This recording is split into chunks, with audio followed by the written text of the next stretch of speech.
Ever feel like you're constantly chasing time? Like your calendar's stalking you, your notifications are conspiring against you, and your to-do list reproduces overnight? You're not alone. But here's something you probably don't expect: ancient Greek philosophers dealt with the same sense of overwhelm. Yes, even toga-wearing, sandal-shuffling thinkers had to face the chaos of time slipping away. They didn't have TikTok, sure, but they did have taxes, politics, students, annoying neighbors, and diseases. And when things got messy, they turned inward, asking one of the most profound questions ever whispered into the night: how should I live my time? That question is still echoing today. Want to learn the secrets to prioritizing, setting goals, and achieving a sense of balance in today's chaotic world? Ancient Greek philosophers had a lot to say about time management, and their timeless wisdom is surprisingly relevant today. Some of it's lofty. Some of it's weird. And some of it? Shockingly practical. Picture this: olive trees swaying under a hot Mediterranean sun, scribbled wax tablets baking in the heat, a bearded man shouting about virtue in the middle of a busy Athenian street, and somehow, that dusty scene still has something to say to your modern soul, staring into the blue glow of your phone at 2:14 a.m.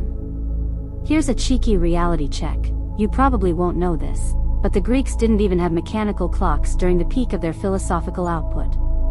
Yet they still managed to lay the groundwork for some of the most important time philosophies ever developed. So if they could do that without a Pomodoro timer, maybe we can figure a few things out too. Before you settle in, feel free to like the video if it brought you a little peace, and if you'd like to join us again, we'd love to have you back. Subscribe when you're ready. No pressure, just rest. Share something if you feel like it. Let's slowly drift into tonight's quiet moments together.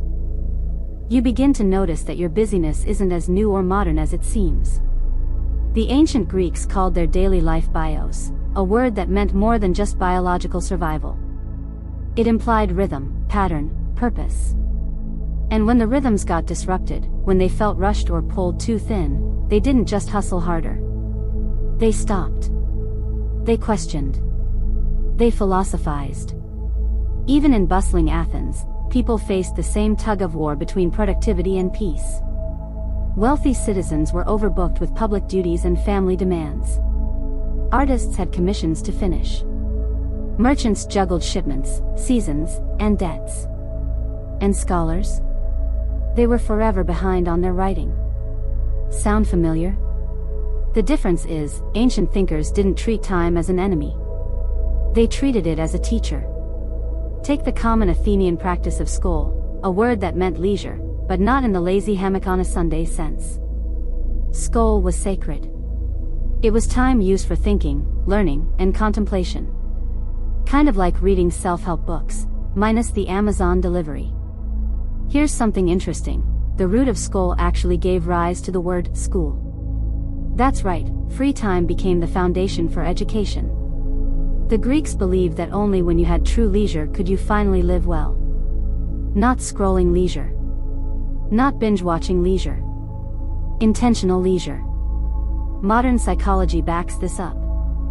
A study from the University of California found that people who block off time for unstructured thinking, what the researchers called mental play, reported significantly higher feelings of clarity and control over their time. The Greeks would have nodded in approval, then probably offered you a fig and a confusing metaphor.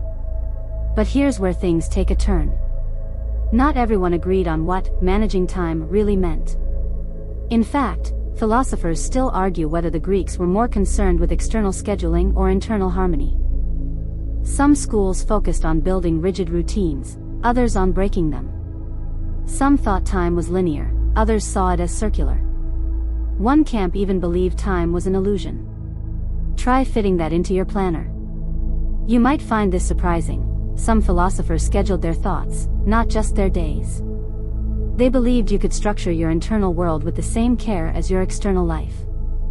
Think of it as emotional calendaring. Instead of just writing down dentist at 3 p.m., they'd mentally prepare for jealousy might strike at sunset, or gratitude should visit after dinner. An odd but true fact. Pythagoras reportedly told his followers not to eat beans, because they were too time-consuming to digest and clouded mental clarity. Not sure about the science, but the man was clearly serious about cutting distractions. So here's the gentle takeaway for tonight: time management isn't just about cramming more tasks into fewer hours. It's about tuning into the kind of life you're actually crafting in the quiet margins of your day. That shift in energy leads us into something else. Someone, actually, a man who never wrote a single word, but who turned time itself into a moral inquiry. You know him. Or at least, you've heard about him asking annoying questions at parties. Socrates. He wasn't a fan of wasted time. But he didn't keep a checklist. Instead, he looked straight into your soul and asked why you were even making one in the first place. You find yourself in a crowded Athenian marketplace. It's noisy, donkey carts squeak, merchants haggle, someone singing off-key in the background, and yet, right in the middle of it all, there's a man standing still. Not selling, not buying. Just asking questions. That's Socrates. He's not holding a scroll. No fancy cloak. Just barefoot, slightly disheveled, and alarmingly intense. He locks eyes with a young soldier and asks, "You say you're busy. But busy doing what, exactly?" The soldier falters. You probably would too. Socrates didn't believe in time management in the way we think of it today. Number 30-minute blocks, no eat the frog routine. His method was weirder, deeper, and more uncomfortable. He managed his time by constantly interrogating its purpose. If your actions didn't match your values, he considered them a waste of life itself. Here's something interesting. Socrates believed that most people live like sleepwalkers. They go through their routines automatically, rarely questioning why they do what they do. That's why he famously said, "The unexamined life is not worth living." And examining your life, in his view, wasn't a once-a-year retreat activity, it was a daily ritual. So how do you manage time like Socrates? You stop assuming your schedule makes sense just because it's full. Instead, you ask, relentlessly, if your day reflects who you really are. If your energy matches your values. If your urgency matches your priorities. One mainstream psychology study published in the Journal of Personality and Social Psychology found that people who connected daily tasks with a larger sense of purpose experienced significantly lower stress and higher satisfaction, even when the tasks themselves were mundane. Socrates would have loved that. He might have even quoted it, after a suspicious number of clarifying questions. Did you know Socrates refused payment for teaching? He claimed that accepting money would corrupt the purity of philosophical inquiry. To him, time given freely for truth-seeking was far more valuable than time exchanged for gold. So in a way, he budgeted his days by what he refused to prioritize: wealth, fame, social status. If it wasn't in service of wisdom, it was noise. But Socratic time management wasn't just about asking why. It was about living the answer. He practiced what he preached by showing up in the Agora, Athenian town square, almost every day, engaging with anyone, slave or senator, who was willing to question their beliefs. He didn't teach in a formal school. His classroom was the moment. The conversation. The now. Here's something interesting. When the oracle at Delphi declared that no one was wiser than Socrates, he didn't accept the praise. He spent years trying to disprove it, interviewing so-called experts, and discovering they didn't know what they claimed to. That's how Socrates managed time, not by hoarding minutes, but by shaving away illusion. There remains considerable disagreement about whether Socrates himself had a structured routine. Some historians argue that he was deeply habitual, waking early, walking the same paths, stopping at regular places. Others believe his method was more fluid, guided by encounter rather than schedule. The lack of written records, he never wrote anything himself, only adds to the mystery. Still, his students, especially Plato, portrayed a man deeply committed to presence. When Socrates was focused on something, he was entirely there. Not glancing at a sundial, not mentally rehearsing his next speech. Just total attention. That's something most modern planners and productivity tools can't teach you. But it's what makes time feel slow and rich again. You might find this surprising. When Socrates was sentenced to death, he He spent his last hours calmly discussing philosophy with his friends. No panic. No rush. Just more questions. Imagine knowing you have mere hours left and deciding to spend them in deep, curious dialogue. That's time awareness on another level. He once said, "Beware the barrenness of a busy life." And that line feels as relevant now as it was 2,400 years ago. You can fill a day with meetings, emails, errands, and still feel empty at the end. Socratic time management flips that. It dares you to schedule meaning first. Then let everything else orbit around it. Of course, this kind of mindset isn't always comfortable. It asks you to cancel autopilot. To drop the illusion that just being productive is enough. To pause in the middle of your week and ask, what am I really working toward? That level of questioning? It can upend your entire color-coded planner. But here's the reward: clarity. Socrates taught that if you're clear on your values, your time naturally aligns. You say no more easily. You stop chasing status. You start choosing peace, not as a treat at the end of the day, but as a starting point. So tonight, maybe you don't need a new productivity hack. Maybe you just need to become a little more like that barefoot guy in the square. Ask questions. Disrupt the routine. And let your values, not your notifications, guide your next move. As your mind drifts deeper, another layer opens, the philosophical blueprint left behind by a student of Socrates. He took all those questions, added a few mythological metaphors, and gave us a vision of time that was downright cosmic. You're about to meet Plato. You step into a shaded grove outside the city walls. Olive trees rustle overhead, and there's a hush here that feels heavier than silence, like the air itself is thinking. This is the academy, the school Plato founded.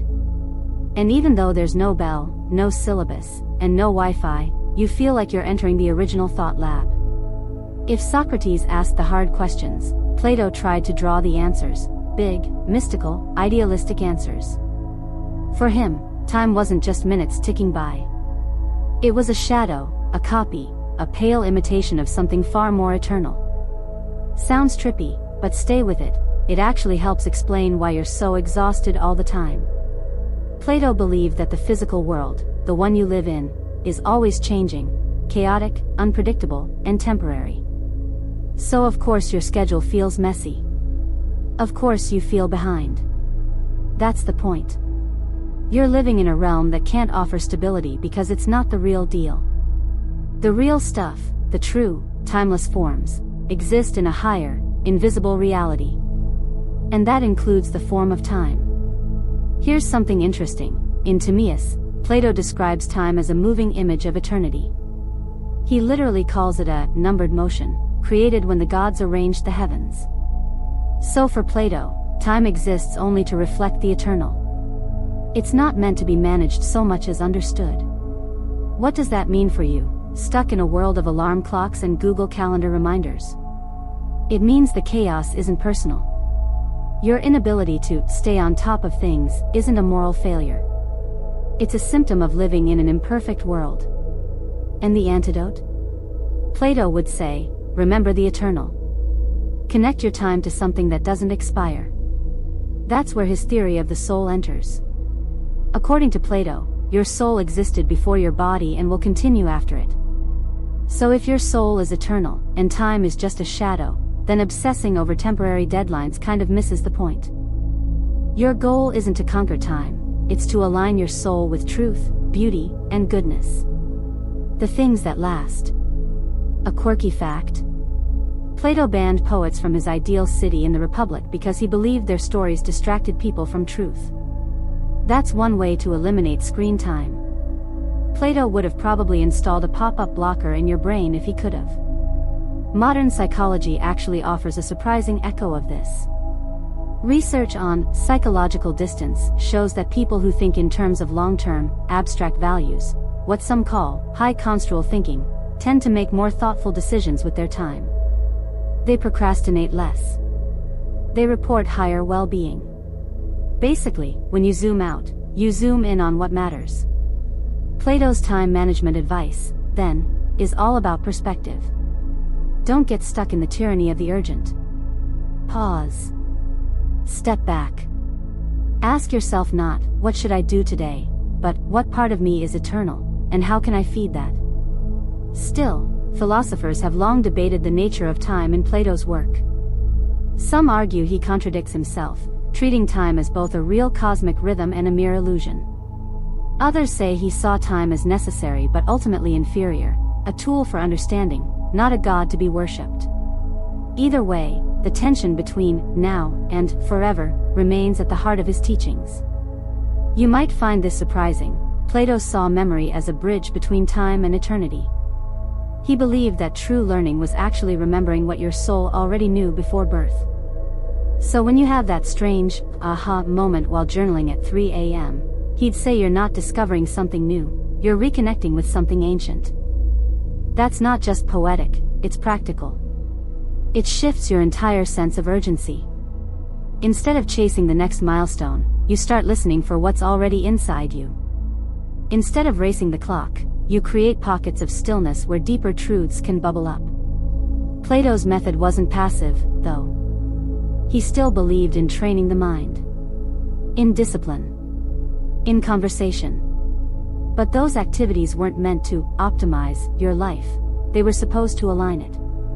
The real question wasn't, how can I be more efficient, but how can I live a life that reflects truth? And here's where it gets tender. Plato thought that the more your soul connected with eternal values, the more peace you'd find in the temporary world. Even your messy planner. Even your unpredictable Tuesday. He didn't ignore the demands of daily life, he just refused to let them run the show. So maybe tonight, as you lie there listening, it's not about crossing off another task. It's about remembering what your soul already knows. That real time isn't measured in hours, it's measured in how deeply you live each one. That kind of living leads us forward, gently, into the mind of someone who adored order. A man who took Plato's metaphysics and turned them into something concrete, detailed, and profoundly grounded. Aristotle. The original king of bullet points. You're walking now. Not rushing. Just pacing slowly through rows of fruit trees, crunching gravel underfoot. Someone beside you is explaining something in a low, steady voice, calm but precise. That's Aristotle. He preferred to teach while moving. Always in motion. Just like time. Where Plato pointed up to the heavens, Aristotle looked around and said, let's start with what we can see. He believed time was real, measurable, and grounded in the rhythms of change. For Aristotle, time wasn't an illusion. It was a tool. A sequence of nows. And how you arrange those nows. That's where time management begins. He developed what you might call the first real-time management system in philosophy. And no surprise, it's shockingly modern. He even had a 3-part system that feels suspiciously like a digital planner app. First came theory, you think about what matters. Then praxis, you act on it. Then habit, you repeat the right actions until they become second nature. Sound like goal setting meets habit tracking? Yep. Aristotle basically invented the concept of routines with a purpose. Here's something interesting, Aristotle thought virtue was built, not born. You weren't just magically good at managing your time. You had to practice. Over and over. Until the things that drained you got swapped out for things that strengthened you. His phrase for this was hexis, a kind of stable disposition. Not a fleeting mood, but a groove in your soul, carved by repetition. A quirky fact. Aristotle was obsessed with categorizing things. Animals, plants, weather, emotions, even types of human activity. He divided the day into what was useful, what was pleasant, and what was noble. Then he ranked them. Like an ancient productivity influencer, minus the coffee sponsorships. In his view, the best way to spend your time wasn't just to do good things, it was to become a good person through doing them. That shift from action to identity? It's echoed in modern psychology. Research on identity-based habits shows that when you link your actions to who you want to become, not just what you want to achieve, you're far more likely to stick with new routines. So if you say, "I'm the kind of person who creates calm in the morning, and then follow it with a 5-minute breathing ritual," Aristotle would have nodded approvingly. That's praxis turning into virtue. That's habit shaping character. But Aristotle didn't just stop at personal routines. He wanted you to aim at the mean, not average, but balance. He believed that every virtue was a middle point between two extremes. Courage sat between recklessness and cowardice. Generosity balanced stinginess and wastefulness. Even time management had its version. Somewhere between frenzy and idleness was the sweet spot of measured activity. Philosophers still argue whether Aristotle's golden mean applies cleanly to all areas of life. Some say it oversimplifies things, that not every choice has a tidy middle. Others believe it's a deeply practical guide for modern overwhelm. Either way, it's one of the oldest arguments for moderation as a form of control. And moderation, for Aristotle, wasn't boring, it was freedom. If you've ever cleared your calendar and felt immediate guilt, you've probably met the internal voice that says, busy equals valuable. Aristotle disagreed. He believed that contemplation, deep thinking with no immediate outcome, was the highest use of time. Just a quirky detail, Aristotle spent 13 years tutoring Alexander the Great. Imagine trying to teach time management to a teenager destined to conquer the known world. Makes your group chat with interns seem pretty tame. But it also makes you wonder, if someone like Alexander could pause long enough to study Aristotle's teachings, maybe there's space for you too. Even in your non-stop schedule. Another surprising connection? Recent studies in cognitive science show that decision fatigue decreases dramatically when people operate from stable routines tied to values. Essentially, the more your daily habits reflect your larger purpose, the less mental energy you burn. Aristotle had that dialed in centuries ago. So what would a typical Aristotle-style day look like? You'd wake with a clear sense of purpose, not a rigid to-do list, but a flexible framework. You'd choose one or two key actions that reflect your virtues in progress. Maybe it's honesty, or patience, or generosity. You'd practice those intentionally, like a sculptor chipping at marble. Over time, you become the shape you repeat. He also emphasized the importance of eudaimonia, a kind of deep, flourishing well-being. It's not pleasure or productivity, but something richer. You get there not by hacking time, but by harmonizing with it. Think rhythm, not race. Of course, Aristotle wasn't against schedules. In fact, his writing suggests he kept fairly regular hours for teaching, thinking, and correspondence. But those blocks weren't filled with random tasks. They were curated, measured, anchored in the belief that time spent in virtue is never wasted. And that's your quiet takeaway tonight, when you stop treating time as a container to be filled, and start seeing it as a current that shapes you, you move differently. More deliberately. Less frantically. You don't have to be perfect. Aristotle wouldn't expect that. But he would ask you to aim at something higher than just getting things done. Aim to become someone worth being, one day, one rhythm, one habit at a time. That sense of rhythm leads us now to a group who took daily structure to another level. Routines weren't just helpful to them, they were sacred. You're about to walk into the daily rituals of the Stoics, where calm isn't a mood.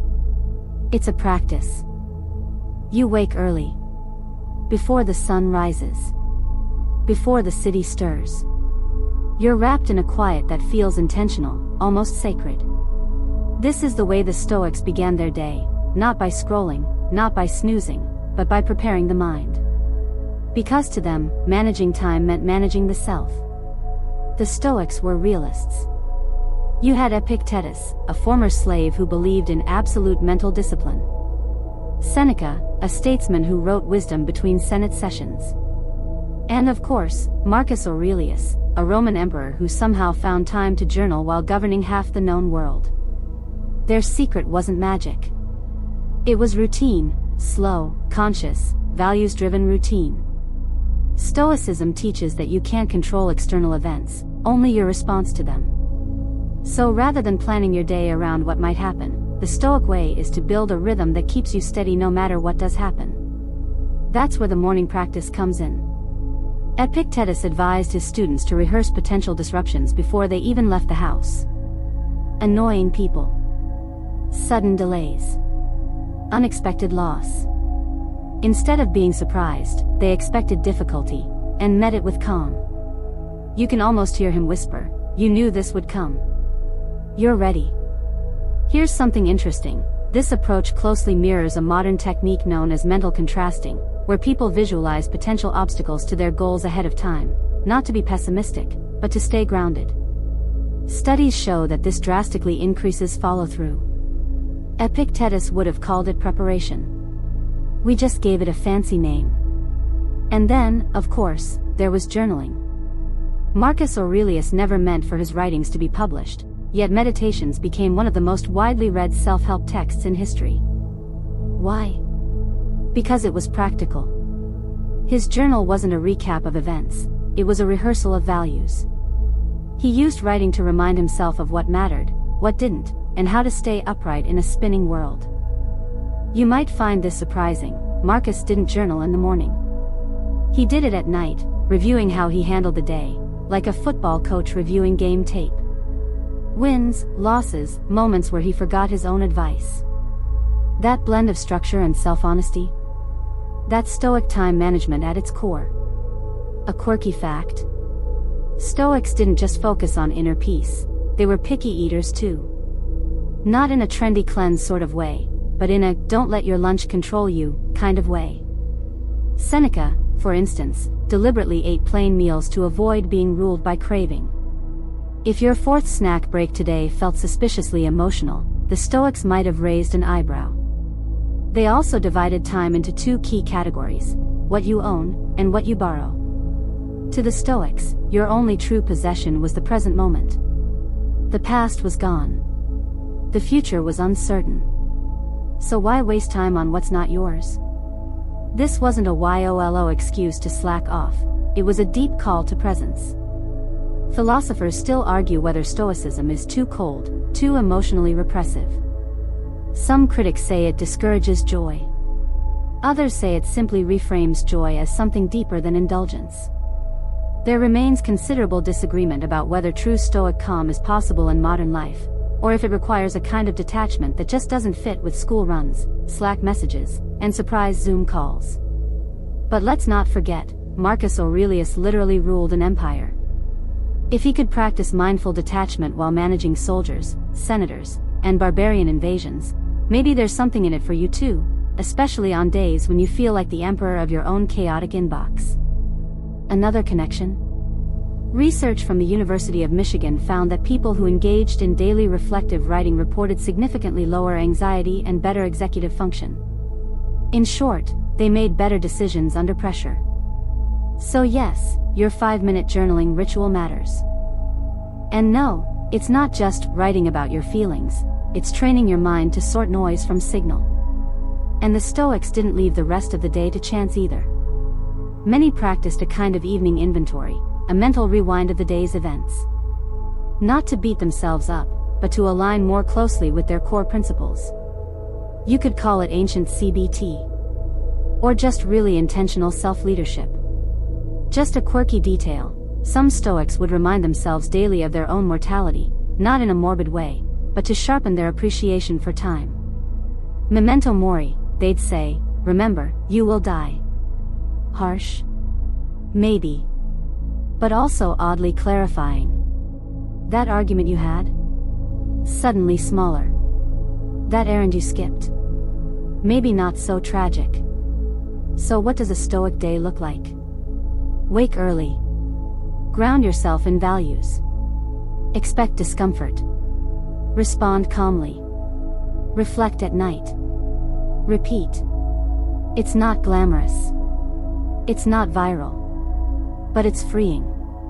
You stop being dragged by the day and start walking through it like someone who knows their anchor. And here's the soft whisper the Stoics leave for you tonight: you don't have to control the future to find peace in the present.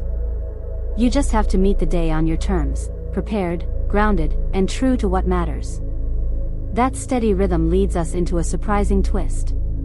Because not every Greek philosopher equated structure with virtue. In fact, one of them built his philosophy around pleasure, and not the hedonistic kind. Epicurus believed that the best time management skill? Knowing how to enjoy your life without wrecking it. You're reclining now. Literally. Picture yourself in a small garden tucked behind a humble house just outside Athens.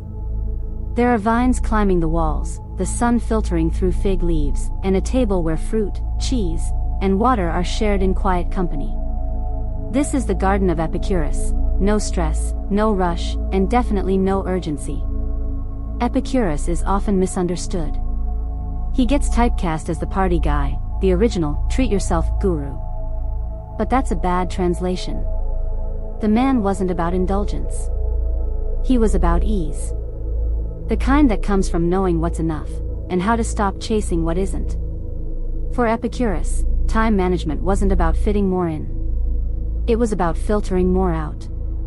He believed that the pursuit of pleasure, properly understood, was the highest good. But here's the twist, he defined pleasure not as excess, but as tranquility, what the Greeks called ataraxia. A deep, stable, undisturbed calm. That redefinition changes everything. Your jam-packed day isn't the problem because it's full. It's the problem because it's full of noise. Epicurus would suggest cutting it, not to be lazy, but to make space for stillness. And he didn't just preach it. He lived it. He kept his needs simple, avoided politics, and surrounded himself with thoughtful, loyal friends. In his famous letter to Minimalist, he wrote that wise people find joy in plain food, meaningful conversation, and freedom from unnecessary desires. You might find this surprising. Epicurus said that the richest person isn't the one who has the most, but the one who needs the least. He saw time not as a commodity to hoard, but as a flow to savor. A day well spent wasn't one that was productive. It was one where anxiety didn't win. Modern psychology backs this up in an unexpected way. Research on subjective well-being shows that people who prioritize intrinsic goals, like relationships, personal growth, and peace of mind, report higher life satisfaction than those chasing external rewards like status or wealth. The Epicurean path, it seems, leads to quieter success. But here's where it gets a bit paradoxical. To fully enjoy time, you have to be disciplined about it. Epicurus kept a deliberate routine, not to optimize, but to protect his peace. Meals were simple and regular. Study was quiet and deep. Friendships were tended like gardens. In other words, leisure took effort. An odd but true fact. Epicurus wrote over 300 books, none of which survive in full. All we have now are fragments, letters, and references. Talk about ephemeral. And yet, his ideas persist because they answered a timeless question. How do I build a life that feels light, even when the world feels heavy? There remains considerable disagreement about whether Epicurus was a recluse or just strategically withdrawn. Some argue he was avoiding civic responsibility, others say he redefined responsibility itself. For Epicurus, caring for your soul and your circle was more important than chasing influence. Less spotlight. More sleep. That lifestyle choice, stepping back instead of leaning in, still challenges modern thinking. Especially in a culture that celebrates hustle. But Epicurus would ask you, what are you hustling toward? And will you even like it when you get there?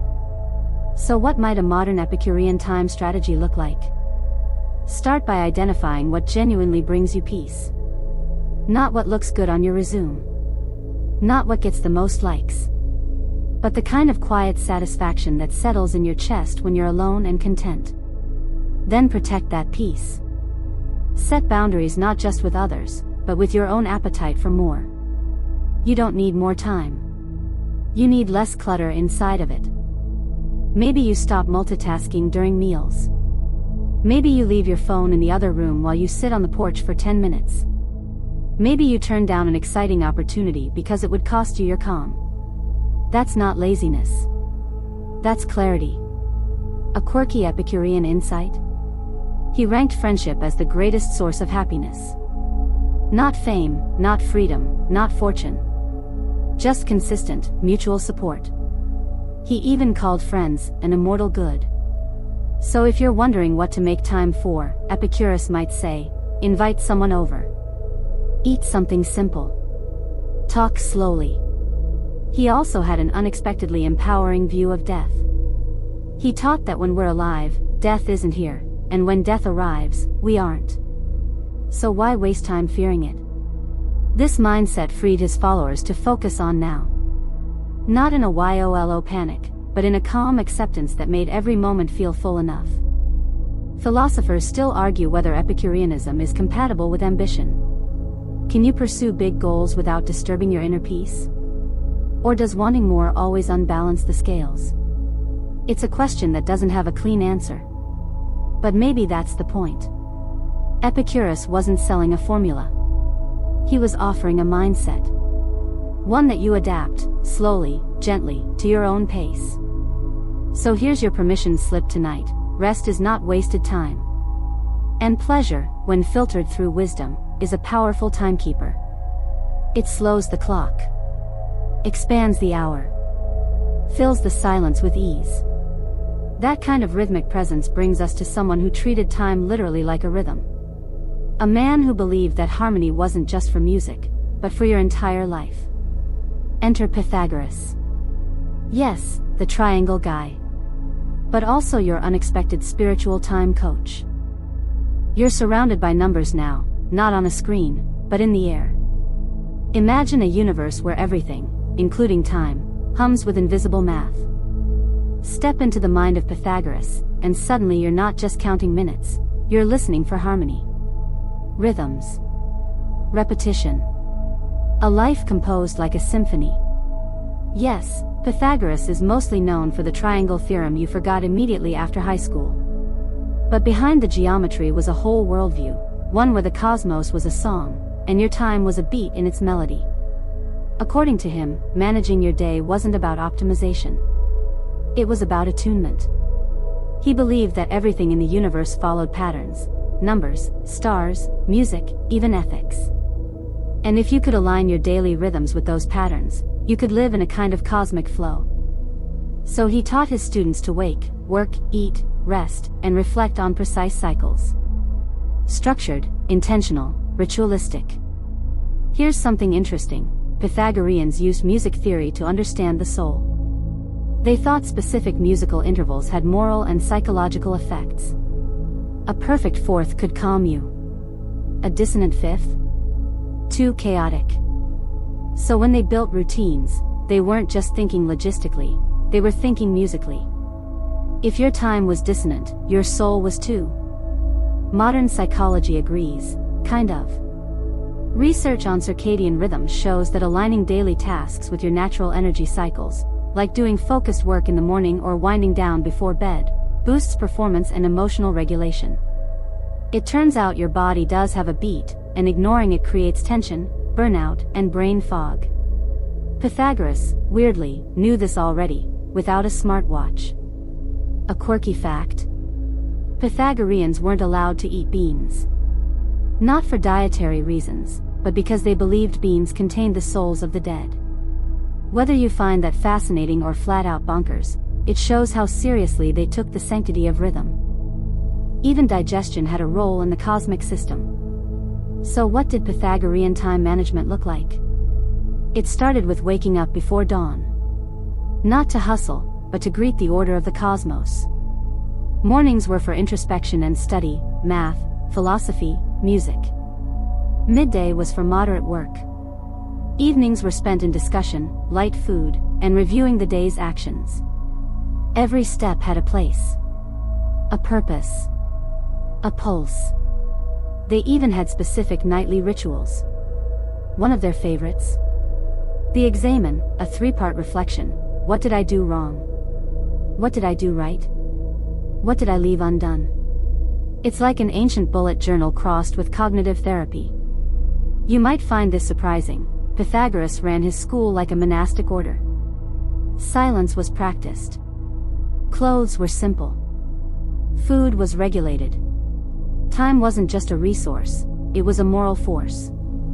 Misusing it was seen as a form of chaos. Not evil, necessarily, but definitely unwise.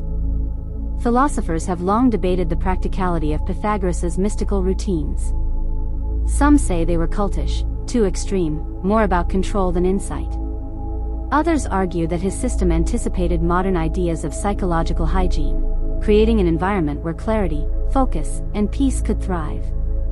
The jury's still out. But the influence remains. Another fascinating modern link? Studies on habit stacking, where you link a new action to an existing habit, show that routines grounded in ritual are far more likely to stick. That's Pythagorean thinking, layer structure upon structure until your day hums without effort. But here's where it gets really subtle. Pythagoras wasn't just making checklists. He was trying to tune human life to the cosmos. If the planets moved in perfect rhythm, then maybe your breath could too. Your meals. Your thoughts. Time, to him, wasn't linear, it was musical. A repetition of motifs. A dance between silence and motion. So instead of asking, "How much can I do today?" Pythagoras might have asked, "How well does today resonate?" And if the answer felt off-key, he'd look for the dissonant note. Maybe it's the meeting that always ruins your mood. The skipped walk. The 3 cups of coffee instead of 1. To him, these weren't minor slip-ups. They were indicators that you'd stepped out of sync. Just a quirky detail, students weren't allowed to speak during their first 5 years at Pythagoras's school. They had to listen, to nature, to others, to themselves. Imagine 5 years of morning routines without the option to complain about them. Epic patience. That deep listening is something we've largely lost. These days, we fill every gap with sound, podcasts, music, notifications, background noise. But silence? That's where rhythm gets recalibrated. Pythagoras might suggest ending your day not with another episode, but with 3 minutes of stillness. Just enough to hear if the rhythm's returning. So what's the takeaway tonight? Your time isn't just a list of tasks. It's a melody. It has high points, low points, rests. And managing it means listening closely. When do you feel most alert? Most kind? Most scattered? Most whole? Start there. Tune in. Then build rituals that match your music. And don't be afraid to go weird with it. Light a candle before journaling. Hum before bed. Eat the same breakfast on Tuesdays. Little rituals, repeated, become rhythms. And rhythms become a way of moving through life that feels less like pushing, and more like gliding. That flowing sense of time leads us into one of the most famous metaphors in all of philosophy, a river. Ever-changing, never the same twice. Heraclitus said you can't step into the same river twice, but maybe, just maybe, you can ride it. You're standing at the edge of a river. It's not loud, not wild, just steady. Constant. Flowing. You dip your toes in and feel the water slide past, cool and rhythmic. You blink. It's already different. This is the world of Heraclitus, the philosopher of flux. And in his world, time isn't something you control. It's something you move with. Heraclitus is best known for one line: "You can't step into the same river twice." On the surface, it sounds poetic, maybe even obvious. But sit with it, and you realize, he's not just talking about rivers. He's talking about everything. Your thoughts. Your moods. Your plans. Your schedule. Everything changes. Constantly. So what's his message for time management? Accept change as the only constant. Stop trying to freeze time like a fly in amber. Stop trying to get ahead of it. Flow with it.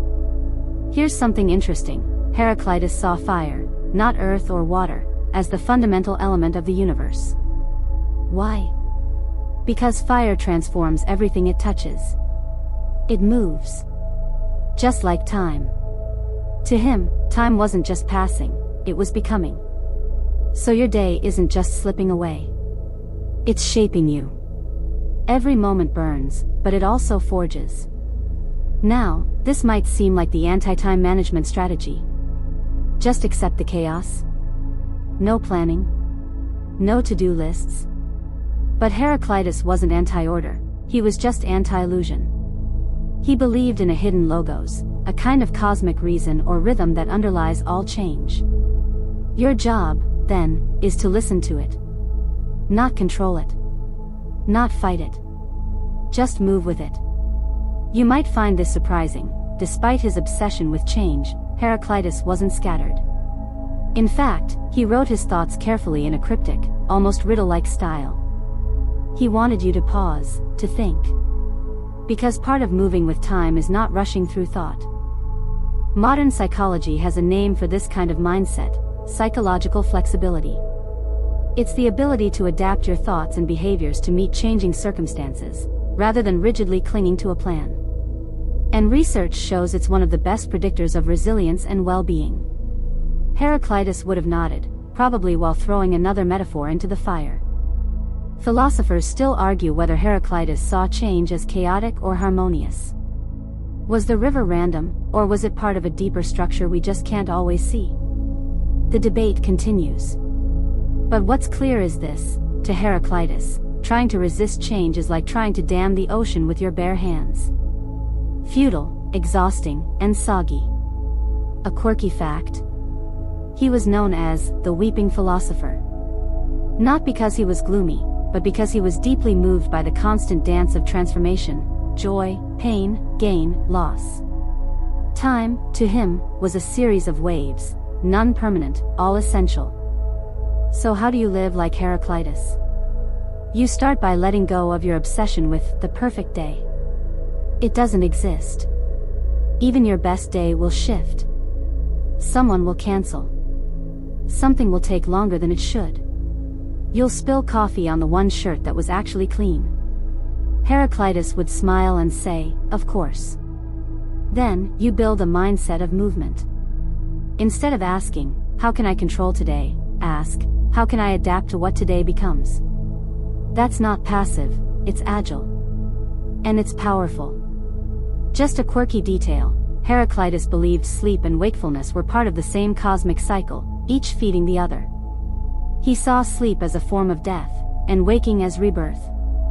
So yes, even your nap is a miniature existential event. No pressure. This concept of time as flow is echoed in modern neuroscience too. Studies on neuroplasticity show that your brain is constantly changing in response to experience. Even the act of listening to this story, it's subtly reshaping your mind. You're literally not the same person you were 5 minutes ago. Heraclitus would have loved that. And here's the gift of his philosophy: permission to stop clinging.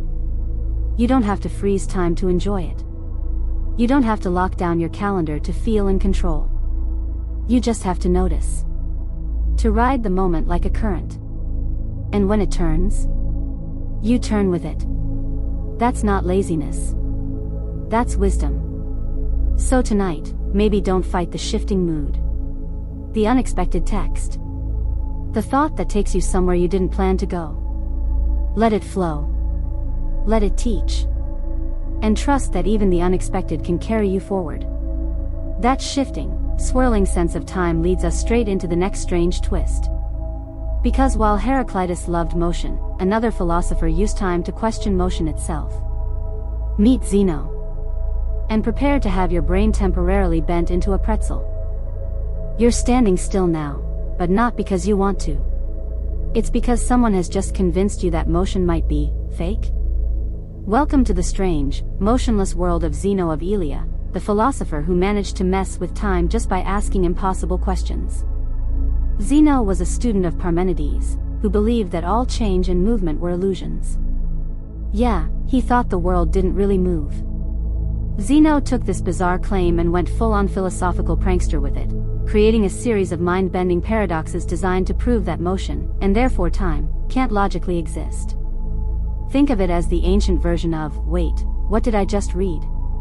His most famous paradox. Achilles and the tortoise. Here's how it goes: Achilles gives the tortoise a head start in a race. Seems fair. But Zeno argues that Achilles will never actually catch the tortoise. Why? Because by the time Achilles reaches the point where the tortoise was, the tortoise has moved a little further. And by the time he reaches that point, the tortoise has moved again. It's an infinite loop. Achilles is forever playing catch-up. And boom, Zeno says motion is an illusion.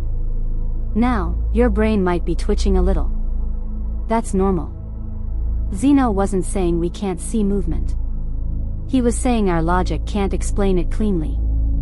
The math of infinite steps, even smaller and smaller ones, breaks down. And if motion is suspect, what about time? Can you divide it into clean little pieces? Or is it just a slippery illusion your brain invented to make sense of a moving world? Here's something interesting. Zeno's paradoxes actually anticipated a lot of modern mathematical and philosophical problems. Calculus wasn't invented yet. Infinity was a spooky concept. And Zeno's questions basically forced people to invent better math to deal with time. So if you've ever groaned through a calculus exam, blame Zeno. A quirky fact. Some sources claim Zeno once tried to assassinate a tyrant using a sharpened writing stylus. Not exactly a time-saving strategy, but very on brand for a philosopher who thought disruption was the path to clarity.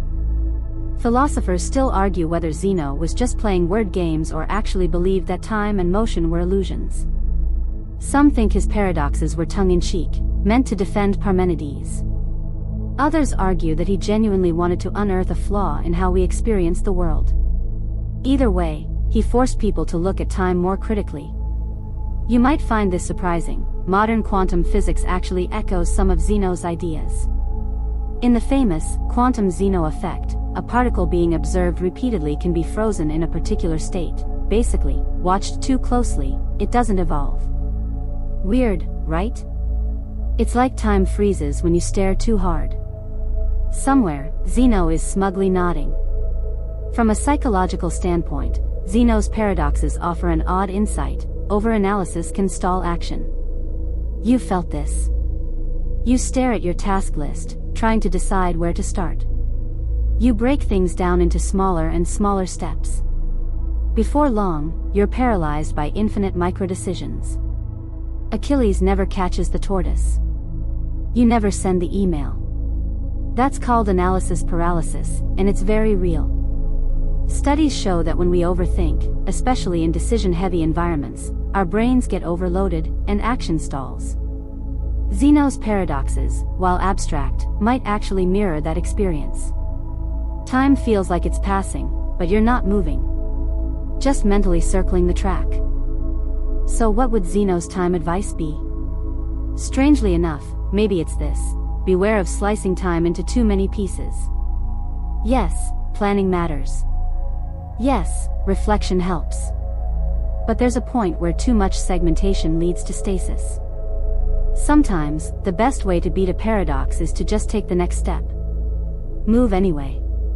Just a quirky detail, Zeno also invented a paradox about an arrow frozen in midair. His logic? If time is composed of single, indivisible moments, and in each of those moments the arrow is stationary, then the arrow is always motionless. You can almost hear your inner perfectionist whisper, exactly. Let's tweak this project forever and never hit send. But there's an antidote hidden in the paradox. You don't need to see the entire path. You just need to take the first micro step, and trust that motion will follow. Time, even if it's an illusion, unfolds through action.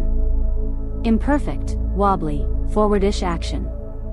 So tonight, maybe you don't need the whole plan. Maybe you don't need to finish the race. Maybe you just need to move 1 inch closer to the tortoise, and let that be enough. That tiny step forward leads us to someone who did the opposite. He stepped out. Entirely. Out of systems. Out of norms. Out of time itself, really. A man who lived in a barrel and laughed at the whole idea of productivity. You're about to meet Diogenes, the philosopher who threw the clock out the window and still managed to live on his own terms. Now imagine this: you're walking through Athens on a warm afternoon. Philosophers are deep in debate, shopkeepers are calling out prices, and then, there he is. A wild-looking man with a scruffy beard, squinting into the sun, eating with his hands out of a bowl he found who knows where. That's Diogenes. And he's living in a barrel. By choice. Diogenes of Sinope didn't manage time. He rejected it. He didn't write books. He didn't teach at a school. He didn't follow a schedule. Instead, he staged a one-man rebellion against every civilized standard of what a well-organized life was supposed to look like. He believed time was distorted by society. Appointments? Lies. Productivity? A trap. Status? Distraction. You think your calendar is packed? Diogenes would ask why you need one at all. He thought most people spent their time chasing things that didn't matter, titles, wealth, long-term plans, and called it progress. He called it nonsense. Here's something interesting: Diogenes wasn't lazy. He was deliberate. He lived with almost nothing, walked around barefoot, and slept wherever he wanted. Not because he couldn't do more, but because he didn't want more. He believed that the closer you got to nature, simple, honest living, the freer you became. And time? It flows differently when you're not competing. A quirky fact: Diogenes famously wandered Athens in broad daylight with a lit lantern, claiming he was looking for an honest man. If that doesn't scream, "I have no meetings today," I don't know what does. His time philosophy was radically minimalist. You don't control the clock. But you can choose what you refuse to make space for. For Diogenes, that meant no fluff, no ego, and definitely no waiting in line for anything. Philosophers have long debated whether Diogenes was a wise provocateur or just a philosophical troll. He reportedly told Alexander the Great to stand out of my sunlight, refused formal education, and once urinated in public just to make a point about social norms. Was it wisdom? Madness? Maybe both. But his message remains: freedom begins where obsession ends. You might find this surprising: Diogenes wasn't anti-learning. He actually valued clear thinking and sharp wit. But he believed that wisdom came from direct experience, not from elaborate routines or long-term plans. His advice? Simplify your needs, and the hours will take care of themselves. There's a psychological cousin to this idea: cognitive load theory. It suggests that the more information and obligations we carry in our minds, the more exhausted and distracted we become. Diogenes stripped away almost everything, and in doing so, reclaimed mental bandwidth. When your to-do list only has one item, exist honestly, your sense of urgency starts to evaporate. So what does a Diogenes-inspired day look like? Wake up when you're rested. Eat only when you're hungry. Say only what's true. Avoid crowds and pretense. Refuse to wear a mask, figuratively and literally. No planners. No rituals. Just raw presence. That's it. Just a quirky detail: he once owned a simple wooden cup, until he saw a child drinking water from their hands. Diogenes threw the cup away. Even a cup, he decided, was more than he needed. And there went the last item in his starter pack. And yet, despite all his resistance to structure, Diogenes still had a sense of time. But his time was stripped of vanity. To him, the clock was just another tool people used to pretend they had control.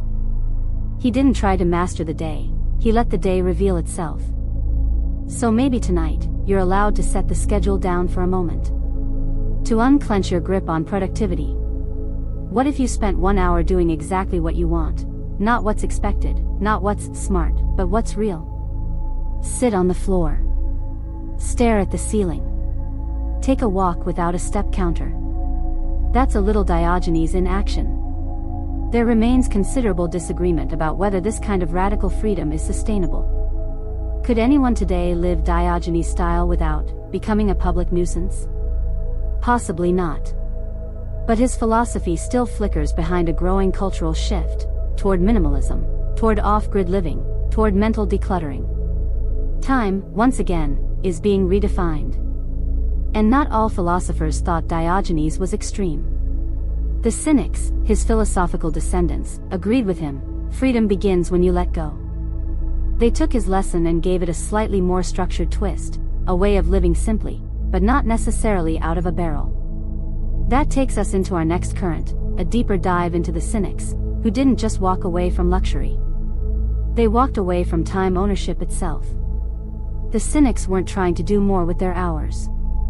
They were trying to own less of them. Now you're walking again, but this time with nothing in your pockets. No phone, no wallet, no keys. Not even a to-do list trailing after you like a needy little shadow. Just air, footsteps, and a bit of sun on your face. That's the Cynic way. Barefoot, unburdened, and completely uninterested in your Google Calendar. The Cynics, followers of Diogenes, took his radical ideas and shaped them into a stripped-down philosophy of minimalist living. They weren't cynics in the modern sense of being negative or sarcastic. No, their name comes from the Greek word kynikos, meaning dog-like. Because they lived like dogs, unashamed, self-sufficient, indifferent to luxury, and delightfully disobedient to social norms. Their time management system? Don't have one. But not because they were lazy. Because their entire goal was to be free, especially from the obligations that most people spend their time trying to maintain. If Diogenes smashed the clock, the Cynics refused to ever rebuild it. Here's something interesting: the Cynics believed the more things you owned, possessions, appointments, expectations, the more you were owned by them. So they measured a good life not by how they used time, but by how little of it they owed to anyone else. They walked through cities without schedules, slept outside, begged for food, and preached simplicity. It wasn't about suffering for the sake of it. It was about refusing to waste a single second on anything fake. A quirky fact: Crates of Thebes, a wealthy Cynic, literally gave away his fortune, donned a simple cloak, and lived with his wife Hipparchia in public spaces. The two of them were something like the ancient Greek version of a minimalist power couple, living on the bare essentials and radiating a kind of fierce joy. Your couple's budgeting app could never. Philosophers still argue whether cynicism is a viable lifestyle or just a permanent protest. Can you really build a society, or even a day, with no structure, no possessions, and no expectations? Or do you just become a philosophical drifter with a strong opinion on sandals? The debate endures. But there's something undeniably potent in the Cynic refusal to be owned by time. Modern psychology echoes this through the lens of voluntary simplicity, a growing movement of people who intentionally reduce commitments, belongings, and digital input to gain back cognitive clarity. Studies show that people who adopt this lifestyle report less stress, better focus, and a stronger sense of autonomy. Sounds like the Cynics were early adopters. So how do you apply Cynic time wisdom in a world that runs on appointments? First, you question every obligation. Not just what you do, but why. Are you attending that meeting because it adds value, or because it's expected? Are you saying yes because you want to, or because you're afraid to look rude? The Cynics were ruthless with their no. They didn't believe in politeness over peace. They stripped time back to its bones and said, this moment belongs to me. Not to the market. Not to tradition. Not to guilt. Just a quirky detail: many Cynics carried nothing but a cloak, a staff, and a small bag. That's it. Imagine boiling your life down to 3 items and still finding enough time to practice philosophy, laugh at kings, and sleep soundly. Cynics weren't time-rich. They were time-unburdened. Another surprising parallel? Decision fatigue, a concept in behavioral psychology, suggests that the more choices you make in a day, the worse your judgment becomes. Cynics avoided this by drastically reducing the number of decisions they had to make. What to wear? Same thing. What to eat? Whatever was available. Who to impress? No one. The result? Time felt longer, lighter, less fragmented. So what might a Cynic-inspired time practice look like in your life? Maybe you dedicate one day a week to voluntary idleness. No scheduled plans. No productivity guilt. Just waking up and asking, what does freedom feel like today? It could be a long walk. A slow lunch. A conversation with no time cap. Or even silence. Maybe you delete one app. Maybe you decline one invitation. Maybe you sit in the sun and let the day unfold without squeezing it into outcomes. That's not a waste. That's the point. Of course, the cynic path isn't about quitting your job and moving into a barrel, unless you want to. It's about recognizing that every commitment you make costs something. Every yes uses up minutes you don't get back. And sometimes, the most radical form of time management is subtraction. There remains considerable disagreement about how much structure a cynic really used. Some accounts describe them as roaming teachers with regular public talks. Others claim they embraced total spontaneity. But all agree, their core principle was autonomy over applause. Peace over prestige. Presence over performance. So tonight, if you're feeling pulled in 10 directions, the cynics offer you this whispered advice: you don't need more hours. You need fewer obligations. Fewer layers between you and the simplicity of just being. That philosophy of movement, freedom, and body-based awareness leads us into a more active kind of time management. Because there was one school of thought that literally walked its talk. The Peripatetics, Aristotle's successors, believed wisdom flowed better on 2 feet. Let's follow them. The gravel crunches softly beneath your feet. You're not in a rush, but you're not dawdling either. You're moving with purpose, but gently. There are olive trees on either side, and a soft breeze brushing against your tunic, if you're into the ancient wardrobe aesthetic. This is the Lyceum, Aristotle's school, and you're walking with the Peripatetics, the thinkers who made time management an actual motion. The name peripatetic comes from the Greek word peripatein, meaning to walk about. Unlike the Stoics who preferred porches, or the Epicureans who chilled in gardens, these folks literally learned and taught while pacing. Because they believed that movement wasn't just good for the body, it was good for thinking. And by extension, for how you spend your time. Here's something interesting: the Peripatetics believed the rhythm of walking stimulated clarity.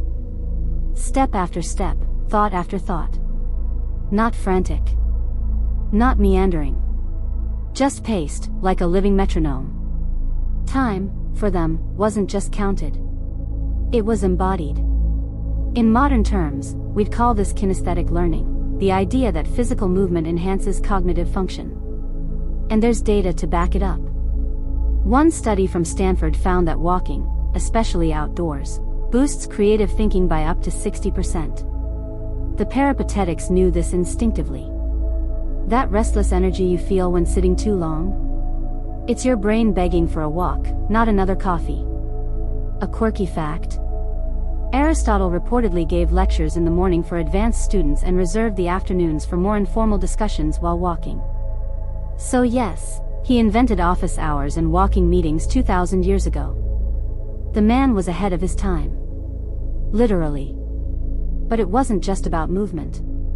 The Peripatetics also practiced logistics, no, not the delivery kind, but the strategic study of ordering things well. How you structure a day. How you sequence tasks. How you balance thought, action, rest, and community. Their version of time management wasn't built around urgency, it was built around harmony. Philosophers still debate how strictly the Peripatetics followed Aristotle's original teachings. Some veered more into biology, others into ethics, still others into politics. But they all seem to agree on this: wisdom isn't a still thing. It lives in momentum. And so does a well-spent day. You might find this surprising: the Lyceum had formal records of who taught when, what topics were covered, and even logs of student attendance. So even in their go-with-the-flow walking style, there was a subtle structure humming underneath. Time wasn't dominated, it was guided. And the rhythm of walking has its own timekeeping. You can't sprint it. You can't multitask it. You're just moving. It forces you into the present. One foot, then the other. You feel the minutes, not as units to spend, but as steps to take. The Peripatetics saw that, and made it their classroom. From a psychological standpoint, this style of time use is linked to embodied cognition, the idea that how you move affects how you think. Sitting too long narrows your focus. Standing or pacing opens it. So if you've ever gotten your best ideas while on a walk, congrats, you're a little peripatetic. So what does their time wisdom look like in practice? Start with your body. If your mind feels stuck, move. Even 5 minutes of pacing around the room can reset your focus. Next, think in rhythms, not blocks. Morning for deep thought. Afternoon for dialogue. Evening for reflection. Nothing rigid, but repeatable. Maybe you structure your tasks around motion. Phone calls on foot. Brainstorming while wandering. Audio learning on walks. Your body becomes a calendar. Your breath becomes your timer. Just a quirky detail, some accounts suggest that Aristotle would pause mid-walk, furrow his brow, and mutter to himself until the idea clicked. So if you ever feel weird talking to yourself during a walk, you're in excellent company. And then there's the dialogue piece. The Peripatetics believed time was best used in conversation, not debate, not small talk, but real inquiry. Walking side by side levels the playing field. You're not staring each other down, you're journeying together. Forward motion mirrors mental progress. That's a kind of time management no app can replicate. There remains considerable disagreement about whether peripatetic methods can survive in our hyperdigital world. Can we really slow down enough to walk and talk when our phones buzz every 90 seconds? But more and more, studies on burnout and attention fragmentation suggest the old rhythms might just be what we need to restore balance. So tonight, if your brain feels like it's spinning, take a cue from the Lyceum. Take a short walk. Don't try to solve anything. Just let your thoughts follow your feet. No end goal. Just steps. Breaths. Space. You might be surprised how often your deepest clarity doesn't come from a schedule, but through a movement. That one simple act, pacing in the right direction, may be the most underrated productivity tool of all. That momentum carries us forward, not to another lecture hall, but somewhere far older. A place of mystery, shadows, and prophecy. The oracle at Delphi wasn't a philosopher per se, but her words shaped the very timelines Greek thinkers lived by. And she had a lot to say about fate, choice, and what it meant to use time wisely. Now you're climbing a winding path into the hills of central Greece. The air smells of pine and old stone. Far below, a valley stretches out, golden with olive trees. And perched ahead, tucked into the side of Mount Parnassus, is a place both sacred and strange, the Temple of Apollo at Delphi. This is where kings, generals, and philosophers once came, not to manage time, but to try and read it. The Oracle of Delphi wasn't a philosopher in the traditional sense. She was a Pythia, a priestess who entered trance states and delivered cryptic prophecies. But in a world without clocks or calendars as we know them, the oracle was a kind of human compass. Her words could shape how a person, or an entire city, used their future. You might find this surprising. One of the most famous sayings inscribed at Delphi was, "Know thyself." Not plan better. Not move faster. Just know yourself. It was less about scheduling your day and more about aligning with your truth. Because in ancient Greek thinking, to misuse time wasn't just inefficient. It was a moral and spiritual misstep. Here's something interesting. While philosophers like Aristotle built systems, the oracle offered riddles.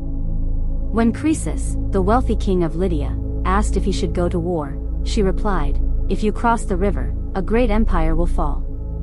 He thought she meant his enemies. Turns out, it was his own. Classic oracle move. But what does any of this have to do with time management? Well, everything. Because the oracle didn't just tell the future.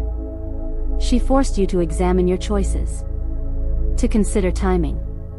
Readiness. Intention. Her riddles weren't just answers, they were clocks that ticked inside the soul. The question wasn't, what should I do? It was, when should I do it? Or even deeper, should I do it at all? There remains considerable disagreement among scholars about how the oracle actually received her visions. Some say it was divine inspiration. Others suggest ethylene gases rising from the earth caused trance-like states. Regardless of the method, what matters is that her role shaped the psychology of timing in ancient Greece. And that psychology still echoes today. Think of the last big decision you made. It wasn't just what to do. It was when to act. And how often did you wish for a whisper from somewhere wiser? The oracle's role, in a way, was time counsel. People came seeking clarity. Is now the right time to start a war? To get married? To retire? To travel? They weren't just managing their calendar, they were navigating Kairos, the ancient Greek concept of the right moment. We'll get deeper into Kairos in the next section, but the key here is that time, for the Greeks, wasn't just Chronos, linear, measurable minutes. It had layers. Depth. Personality. The oracle lived at the intersection of time and meaning, where action had to match opportunity. And you? You do this every day. Maybe not in a temple, but when you hesitate before sending a text. When you hold back from saying yes to something you're not ready for. When you wonder if you've outgrown a job, a goal, a version of yourself. You're asking the same question the ancients brought to Delphi: is this the right time? Just a quirky detail, the oracle was only active on the 7th day of each month, and only 9 months of the year. Even she had a work-life balance. No prophecies in winter. Maybe she was seasonal for a reason, resting during the dark months, syncing with nature's cycles. Modern psychology supports this idea of seasonal cognition. Studies suggest that our mental clarity, energy, and decision-making capacity shift with light, weather, and even lunar cycles. Your sense of timing isn't just in your head, it's in your biology. The oracle might have known that before we had lab results. So what's the time wisdom here? Sometimes, you need stillness more than strategy. You don't always need a tighter plan, you need space to listen. Not just to outside opinions, but to your internal oracle. That part of you that speaks in hunches, resistance, sudden clarity. A Delphic practice for today? Try this. Before your next big decision, don't rush. Sit. Breathe. Ask yourself, am I clear? Not, is this efficient? Not, does this match my 5-year plan? Just, is this mine to do? And is now the time? And if you're not sure, wait. As uncomfortable as it is, some answers ripen slowly. The Greeks knew this. The oracle didn't always give straight lines. Sometimes, she offered a circle. Time spirals. Wisdom loops. You arrive when you're ready. Philosophers still argue whether the oracle's advice was vague on purpose. Maybe. But that's the secret, good timing isn't a formula. It's an art. And learning to trust your own internal sense of readiness might be the most sacred calendar of all. That sacred, internal sense of timing sets us up perfectly for the grand finale. Because the Greeks had not one, but 2 words for time: Chronos, the clock, and Kairos, the moment. Understanding the difference between them might just change how you experience every hour you live. You're standing now between 2 very different clocks. One ticks, relentless, mechanical, even a little smug. That's Chronos, the time you know best. The kind that fills your planner, powers your deadlines, and reminds you your lunch break ends in exactly 17 minutes. But there's another kind of time standing beside it. Silent. Waiting. Watching. It doesn't tick. It pulses. It opens. It's the space between moments when something feels right, even if you can't explain why. That's Kairos, and it's what the ancient Greeks called opportune time. Chronos is quantity. Kairos is quality. And if you want to truly manage your time, you need to learn the dance between both. Here's something interesting. While Chronos appears in Greek myth as an old man with a long beard, classic, Kairos is usually depicted as a youthful figure with wings on his feet, and a single lock of hair hanging over his forehead. Why? Because if you don't grab him in the moment, you miss your chance. He passes, swift and unrepeatable. You might find this surprising. Kairos originally referred to an archer's timing. The moment just right to release the arrow. Too early or too late, and the shot's wasted. That's the kind of time you can't schedule, but you can sense it. The pause before you speak. The instinct to leap. The awareness that now is the moment to let go. Modern psychology touches on this through the concept of flow states, those pockets of time where action and awareness merge, and hours feel like minutes. In a flow state, you're not fighting the clock. You're suspended inside Kairos. But here's the catch, Chronos and Kairos often feel at odds. You plan your day in Chronos. You live your life in Kairos. And most of the tension you feel around time? It comes from trying to force one kind of time to behave like the other. Take this, ever felt like you had all afternoon free, Chronos, but couldn't get into the mood to start your creative work, Kairos? Or had a flash of deep clarity at 2:12 a.m., exactly when you're supposed to be asleep? That's the Kairos spark striking outside Chronos business hours. Philosophers still debate which kind of time truly matters most. Chronos gives structure, routine, predictability. Kairos gives depth, magic, transformation. You need both, but modern life trains you almost exclusively in Chronos. The schedule. The countdown. The pressure to always be on time, without ever asking, for what? A quirky fact. In ancient rhetoric, Kairos was a core teaching, how to speak at the right moment, not just well. The best arguments could fail if delivered too soon, or too late. Even truth had a window. The Greeks respected timing not just as a function, but as a force. And that's the whisper of Kairos, don't just manage time. Honor it. So how do you begin to live more Kairos aware? First, you slow down just enough to notice the difference between when you're merely doing, and when you're actually called to do. This doesn't mean you wait for divine thunder before tackling your inbox. But it does mean you start listening to your body's cues. To your emotional tempo. To that tug that says, now. Second, you build space into your schedule. Not to fill, but to sense. No one catches Kairos in a rush. Those who move slowly, who leave margin, are the ones most likely to see the doors open. Third, you reframe productivity. Instead of asking, did I do enough, you ask, was I present when it mattered? Because Kairos isn't about how much you accomplish. It's about being fully alive in the few moments that truly count. And finally, accept that Chronos will always rule part of your life. Appointments. Paychecks. Traffic lights. But you can weave Kairos into those rhythms. A breath before a meeting. A pause after a win. A glance out the window while your coffee brews. Time doesn't need to be perfect to be meaningful. Just a quirky detail, the word Kairos was often used in weaving. It described the perfect moment to thread the shuttle through the loom. Miss it, and the whole pattern unravels. So yes, your moments are a kind of weaving. Not all thread counts equally. But some make the whole tapestry hold. So tonight, as we arrive at the edge of this long, winding journey through ancient time wisdom, maybe you begin to feel it, not just the ticking of minutes, but the opening of something quieter. Wider. Truer. You've walked with Socrates and asked the hard questions. You've balanced with Aristotle, reflected with the Stoics, and let go with the Cynics. You've paced with the Peripatetics, flowed with Heraclitus, and chased paradoxes with Zeno. You've stood in gardens, walked through shadows, stared at the stars, and sat beside oracles.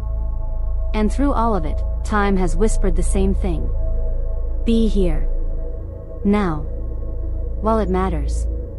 Because time isn't just slipping away. It's giving you chance after chance to return. To breathe.